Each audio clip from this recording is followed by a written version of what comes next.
மறு கொழுந்து வாசம் உன்னுடைய பேரை சொல்லி தசம் முழுக்க வீசும் பல்லு மேல செதுக்கு வச்ச கவிதை இந்த நேசம்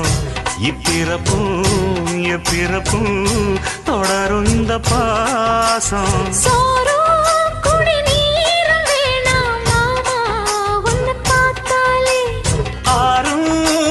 யாரும் தானாச மொழி கேட்டாலே ஒன்ன பிரிஞ்சிருக்க தன்னன் தனிச்சிருக்க அம்மம்மாடி அப்பப்படி என் மனசு ஒத்துக்காது செந்தூர பாண்டிக்கு ஒரு சோடி கிளி கூட